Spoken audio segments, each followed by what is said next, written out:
अच्छा जी, बिस्मिल्लाहिर्रहमानिर्रहीम। अभी हम आगे जेनेटिक्स के इस चैप्टर को आज ख़त्म करने की कोशिश करेंगे। हम लोगों ने अभी तक जो चीज़ें डिस्कस की इसके बाद we need to know about gender determination, कि जेंडर कैसे डिटर्मिन होता है।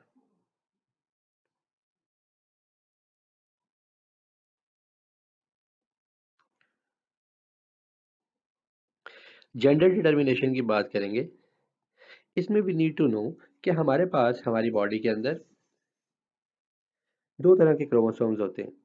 आमतौर पे जो हमारे पास क्रोमोसोम्स हैं बॉडी के, जो हमारे सोमैटिक सेल्स के अंदर मौजूद हैं, उनके साथ साथ हमारे पास सेक्स क्रोमोसोम्स भी मौजूद होते हैं।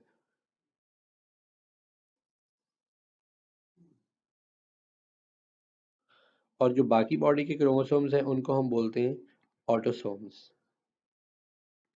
हमारे पास अगर टोटल 23 पेयर्स हैं, तो we have 22 pairs of autosomes and one pair of sex chromosome. अगर हम मेल की बात करें तो हमारे पास एक एक्स और एक वाई होता है, और अगर हम फीमेल की बात करें तो हमारे पास इसमें दोनों एक्स होते हैं। जब गैमेट्स बनते हैं यानी स्पर्म्स बनते हैं, तो मेल दो तरह के स्पर्म्स बनाता है। एक वो टाइप जिसमें वो मेल क्रोमोसोम देता है यानी वाई, और एक वो टाइप जिसमें वो फीमेल क्रोमोसोम ट्रांसफर करता है यानी कि एक्स। लेकिन जब फीमेल के पास oogenesis होती है, तो वो सिर्फ और सिर्फ एक्स क्रोमोसोम ही ट्रांसफर कर पाती है। होता ये है कि जब रैंडम फर्टिलाइजेशन होती है तो हमारे पास चांस ये बनता है, अगर एक्स वाला स्पर्म एक्स वाले ओवा को फर्टिलाइज कर दे, तो फिर हमारे पास डबल एक्स यानी फीमेल होती है। और अगर वाई वाला क्रोमोसोम इसको फर्टिलाइज कर दे, तो हमारे पास एक्स वाई यानी कि मेल होता है। तो ये जेंडर डिटर्मिनेशन है। याद रखिएगा, हमारे पास जो ओवम है, ओवा है, वो सेम टाइप का बनता है, और स्पर्म्स जो हैं वो टू टाइप्स के बन रहे हैं। एक वो स्पर्म है जो वाई एलील कैरी कर रहा है, वाई क्रोमोसोम पूरे का पूरा कैरी कर रहा है, और दूसरा वो जो एक्स क्रोमोसोम कैरी कर रहा है।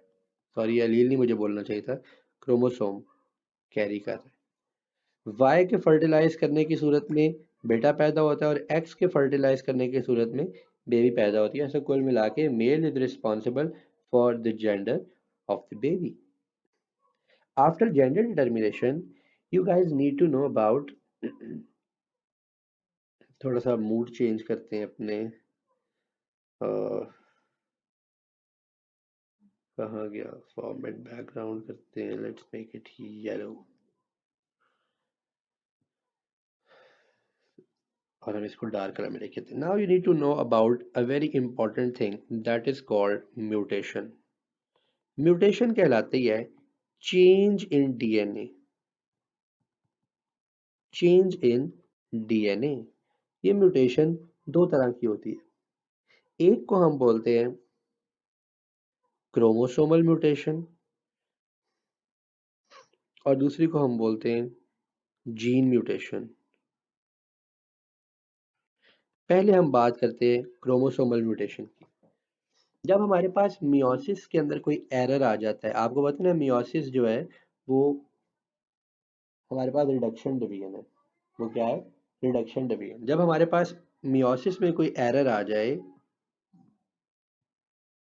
और क्रोमोसोम्स जो हैं वो सेग्रीगेट ना हो, और आगे आने वाले सेल्स के अंदर किसी सेल में क्रोमोसोम ट्रांसफर ही नहीं हो रहा और किसी में पूरे का पूरा ही ट्रांसफर हो गया है। हालांकि आइडियली होना ये चाहिए था कि एक सेल में हाफ क्रोमोसोम जाए, दूसरे सेल में भी हाफ क्रोमोसोम जाए, लेकिन ऐसा नहीं हुआ और ऐसा हो गया। तो दिस इज क्रोमोसोमल एबरेशन। हमारे पास क्रोमोसोमल म्यूटेशन के अंदर जो एग्जाम्पल हमने पढ़नी है वो एग्जाम्पल है downs syndrome.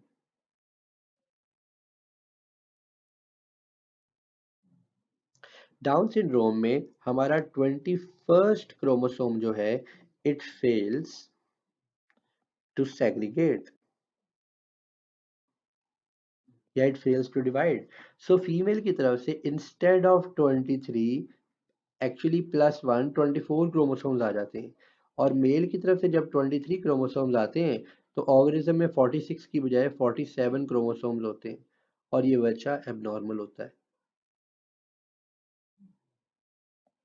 So this is Down syndrome, and this is an example of chromosomal mutation. Now we'll talk about an example of gene mutation. For example, if we had a nucleotide sequence that we already mentioned, I told you कि हमारे पास nucleotide sequences होते हैं।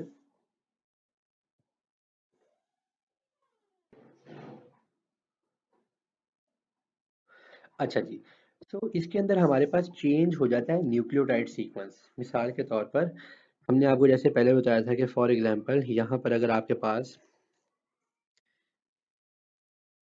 A T C जी जी सी है, ज़ाहिर है इसका complementary यहाँ पे बनेगा टी ए सी जी जी वगैरह। और यहाँ पर अगर कोई सीक्वेंस चेंज हो जाता है, मिसाल के तौर पर इधर जी की बजाय टी आ जाता है और नीचे ए आ जाता है, तो इसकी वजह से इसका पूरा मीनिंग चेंज हो जाएगा। जैसे फॉर एग्जांपल आपका नंबर है 0300 8282 892, और अगर हम इसमें एक 8 की बजाय 8282 792 कर दें, तो किसी और बंदे को कनेक्ट हो जाएगी कॉल।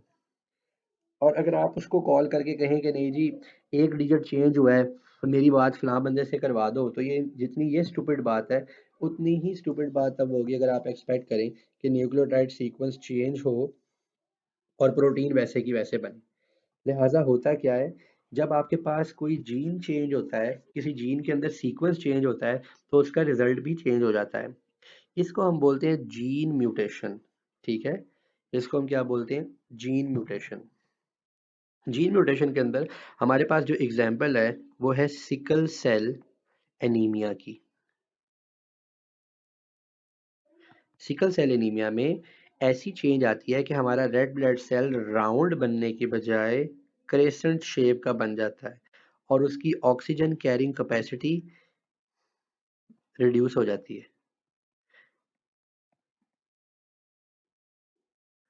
सो कुल मिला के अगर मैं इसका शॉर्ट बात आपको बताऊं, तो आपने म्यूटेशन के अंदर ये याद रखना है कि म्यूटेशन जो है, जो चेंज इन डीएनए है, उसके अंदर हमारे पास जो क्रोमोसोमल म्यूटेशन है उसकी एग्जांपल हमारे पास डाउन सिंड्रोम है, और जीन म्यूटेशन की जो एग्जांपल है हमारे पास उसमें सिकल सेल एनीमिया है। आपको ये चीज़ें दोनों याद रखनी है। अब जरा इसके क्वेश्चंस की तरफ चलते हैं। ये लें जी, पहला क्वेश्चन ही उससे रिलेटेड आ गया। वो कहता है हाउ मेनी क्रोमोसोम्स, ये कर रहा हूँ, how many chromosomes are there in a zygote which develop into a Down syndrome baby. उसमें कितने होंगे? 47 क्रोमोसोम्स होंगे। ठीक है जी।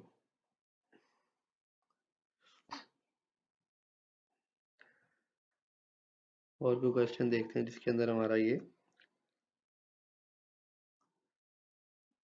चलें, रिलेटेड टू ब्लड ग्रुप। कहता है child has a blood group O, which couple would be the parent of this child?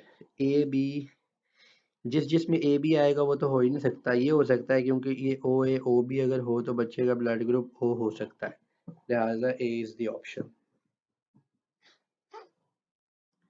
और कोई क्वेश्चन निकालते हैं। शुरू शुरू में देखते हैं, यहाँ पे ज़रूर कोई हमारे पास क्वेश्चंस निकलेंगे जिसमें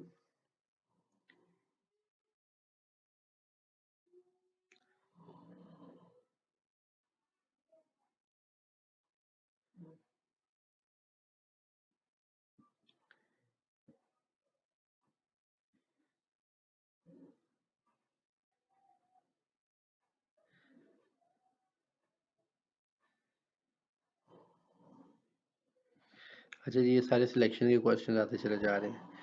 अच्छा, अब हमारे पास हम वापस जाएंगे और हम बात करेंगे इस म्यूटेशन की बेस के ऊपर, हम सिलेक्शन की बात करेंगे। सिलेक्शन के नाम से ही आपको पता चल जाना चाहिए कि हम इसमें किसी चीज़ के सिलेक्ट करने की बात कर रहे हैं। हमारे पास दो तरह की सिलेक्शन होती है, एक को हम बोलते हैं नेचुरल सिलेक्शन और दूसरे को हम बोलते हैं आर्टिफिशियल सिलेक्शन।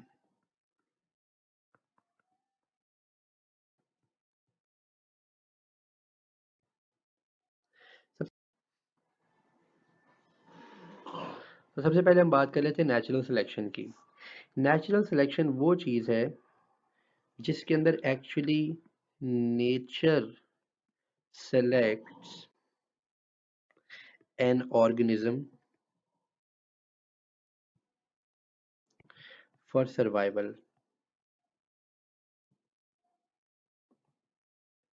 नेचुरल सिलेक्शन में मिसाल के तौर पर आपके पास एक रीजन है जहाँ पर बहुत ज़्यादा स्नो पड़ती है और एक रीजन है जो बहुत ही ज़्यादा डार्क फॉरेस्ट है।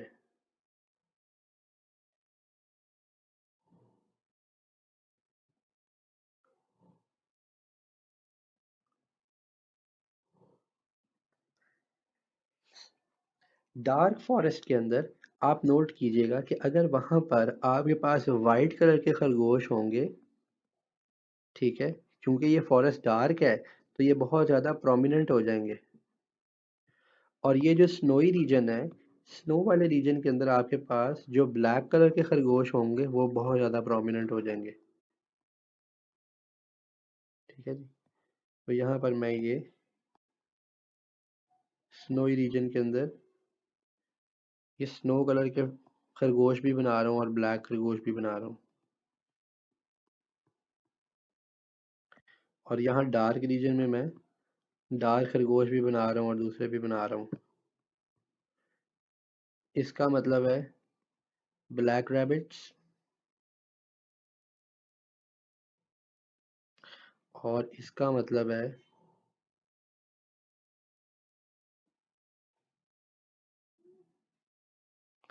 White rabbits.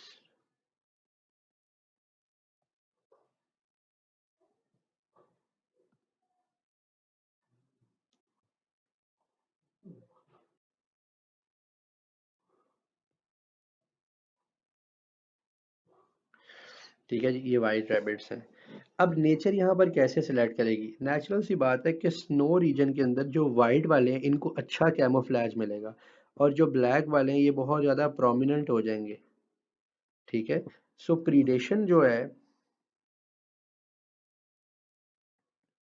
वो एक प्रेशर जनरेट करेगी यहाँ पे, और after a course of 1000 years या 500 ईयर्स आप नोटिस करेंगे कि स्नो रीजन में आपको वाइट रैबिट मिलते हैं और फॉरेस्ट रीजन में आपको डार्क कलर के रैबिट्स मिलते हैं।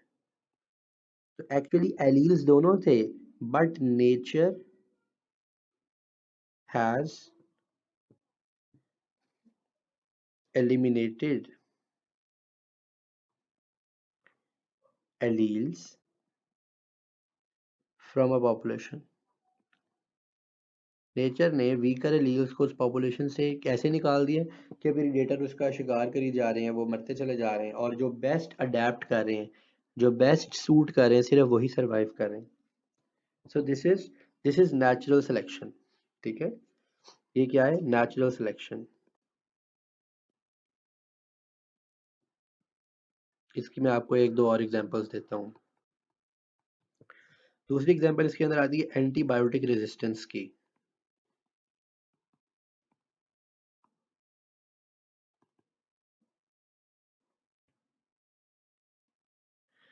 आपके पास जो बैक्टीरिया होते हैं उनमें से जो सरवाइव कर जाते हैं, जो सर्वाइवर्स हैं, फॉर एग्जांपल एक ख़ास बॉडी है, इसके अंदर मैक्सिमम बैक्टीरिया मरते गए और जो म्यूटेंट्स थे वो बचना शुरू हो गए। ठीक है कि नहीं? मैक्सिमम तो फर्ज कीजिए कि मर गए, कुछ ये वाले पिंक वाले सर्वाइव्ड। अब नेक्स्ट जनरेशन में क्या होगा कि ये तो मर जाएंगे, लेकिन जब ये पिंक वाले बढ़ जाएंगे तो ये ओल्ड एंटीबायोटिक इनके ऊपर असर नहीं कर सकेगी। तो you need more and new potential की एंटीबायोटिक जो इसको मार सके। तो आप देखें क्या हुआ, नेचर ने सपोर्ट किया बैक्टीरिया को सरवाइव करने के लिए। इसी तरह मॉस्किटोज जो है, अगर आप बात करें मॉस्किटोज तो आप क्या कहेंगे? Pesticide resistant mosquitoes.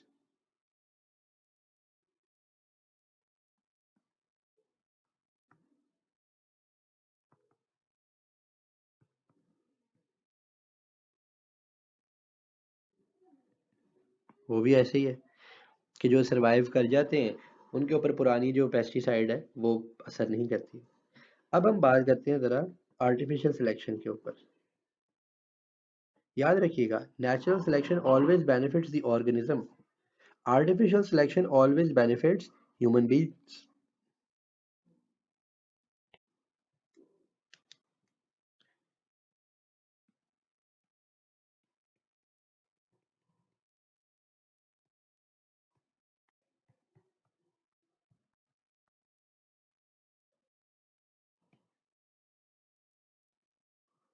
Artificial selection always benefits human kind. मिसाल के तौर पर मिल्क प्रोड्यूसिंग काउस, आपने ऐसी काउस को दूसरी काउस के साथ मेट करवा दिया जिसके अंदर ऐसे म्यूटेंट एलील्स आ गए थे, ऐसे म्यूटेंट एलील्स आ गए थे जिन्होंने मिल्क प्रोडक्शन को इन्हांस किया हुआ था। आप ऐसी काउस और बुल्स को आपस में क्रॉस करते गए, आपने ब्रॉयलर चिकन्स बना लिए जिनका बायोमास कन्वर्शन रेशो बहुत तेज है, बहुत जल्दी ग्रो करते हैं। आपने सीडलेस फ्रूट्स बना लिए। तो ये सारी चीज़ें आपने आर्टिफिशियल सिलेक्शन से की। Let's rush towards the questions.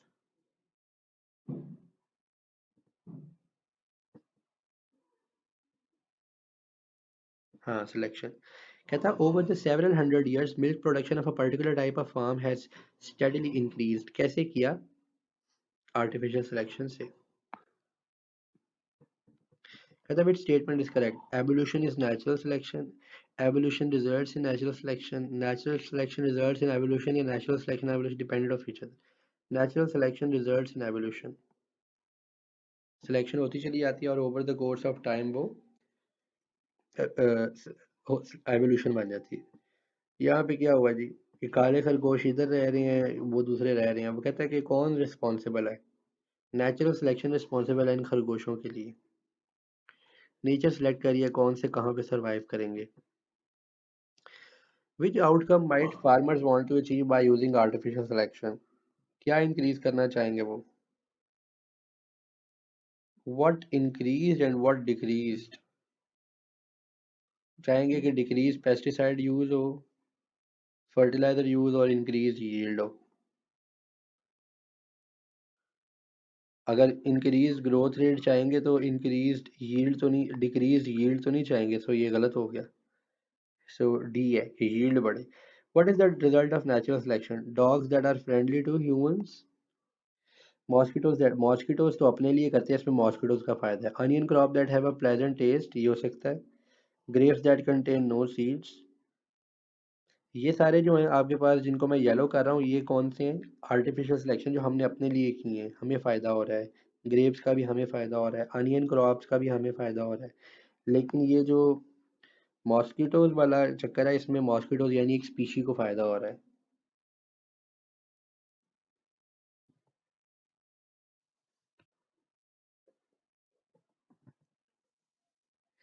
Which statement describe example of artificial selection? इसको अब आप देख लीजिएगा। कहता है फार्मर सेव द सीड्स, अगली जनरेशन में लगाने के लिए अच्छे अच्छे सीड सेव कर रहा है। तो वो क्या कर रहा है? ये वो आर्टिफिशियल सिलेक्शन कर रहा है। ठीक है जी। अच्छा, अब हमें बड़ी इंपॉर्टेंट चीज़ डिस्कस करनी है। अच्छा जी, कॉन्टिन्यूस वेरिएशन। वेरी करने का मतलब होता है कि एक ऑर्गेनिज्म दूसरे ऑर्गेनिज्म से डिफरेंट हो। हमारे पास कुछ ट्रेड्स में कॉन्टिन्यूस वेरिएशन होती है। मिसाल के तौर पर अगर हम हाइट की बात करें किसी खास पॉपुलेशन में, आप नोट करेंगे कि हर इंडिविजुअल की हाइट दूसरे इंडिविजुअल से डिफरेंट है। अगर सेंटीमीटर में नहीं तो मिलीमीटर में ज़रूर डिफरेंट होगी। अगर आप वेट की बात करें, एक दूसरे से डिफरेंट होगा। अगर आप कॉम्प्लेक्शन की बात करें तो एक दूसरे से डिफरेंट होगा। ये वो वेरिएशन है जिसके अंदर एनवायरनमेंट जो है वो जीन्स के ऊपर अफेक्ट डालता है। यानी एनवायरनमेंट जो है उसका बड़ा ख़ास और बड़ा स्ट्रॉन्ग इम्पैक्ट आता है जीन्स के ऊपर। फॉर एग्ज़ाम्पल, अगर माँ और बाप किसी के दोनों टॉल हैं, ठीक है, और अगर बेबी जो है उसको मेल न्यूट्रिशन मिल रही है, तो बेबी तो टॉल नहीं होगा। इसका मतलब एनवायरनमेंट ने इफ़ेक्ट किया, फूड ने इफ़ेक्ट किया। और कॉन्टिन्यूस वेरिएशन का जब ग्राफ बनता है, तो वो इस तरह से कर्व फॉर्म के अंदर आपको बनता हुआ नज़र आएगा। एक्सट्रीम्स मिलेंगे आपको इसके अंदर, इंटरमीडिएट्स मिलेंगे। ये वाली जगह क्या है? Extremes. Extremely tall height, extremely short height, और यहाँ पर क्या आपको मिल रहा है? इंटरमीडिएट्स। जबकि डिसकंटिन्यूअस वेरिएशन में ऐसा नहीं है। मिसाल के तौर पर आपका जेंडर, आपके ब्लड ग्रुप्स जो बचपन से हैं वही रहेंगे। आप जो मर्जी खाएं, जो मर्जी पिएं। और जब हम इनको लेते हैं तो हम इनको डिस्टिंक्ट कैटेगरी में डाल सकते हैं। फॉर एग्जांपल, किसी पॉपुलेशन के अंदर जेंडर, स्कूल की पॉपुलेशन, इतने मेल्स थे, इतनी फीमेल्स थी।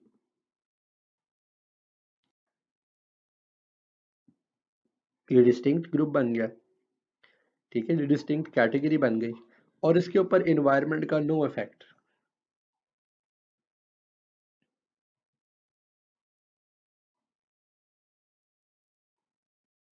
क्वेश्चंस देखते हैं इसके।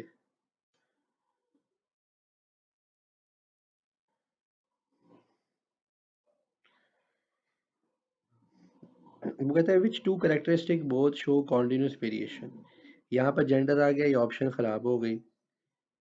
हाइट एंड वेट ठीक है, ब्लड ग्रुप आ गया, ऑप्शन खराब हो गई। आई ग्रुप कलर आ गया, ऑप्शन खराब। हाइट एंड वेट दोनों कॉन्टिन्यूस वेरिएशन शो करते हैं। दिलीप और शबनम ने स्टेटमेंट्स दी, वो कहता है कि बताइए इसमें से कौन कौन सी है विच शो डिसकॉन्टिन्यूस वेरिएशन। उसने कहा इतना टॉल, उसने कहा बॉय डिसकॉन्टिन्यूस है, उसने कहा टॉल कॉन्टिन्यूस है। Not very good at games, my blood group is a discontinuous है। 1 and 4, तो 1 and 4 आंसर बना।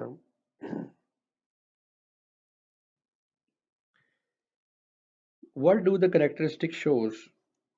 Child 1, अच्छा जी, मेल कॉन्टिन्यूस वेरिएशन, ये दोनों, ये सब डिसकॉन्टिन्यूस वेरिएशन शो कर रहे हैं। मेल भी डिसकॉन्टिन्यूस वेरिएशन है, या मेल होगा या फीमेल होगा। ब्लड ग्रुप भी डिसकॉन्टिन्यूस वेरिएशन है। और सिकल सेल एनीमिया होना या ना होना, ये भी डिसकॉन्टिन्यूस वेरिएशन है।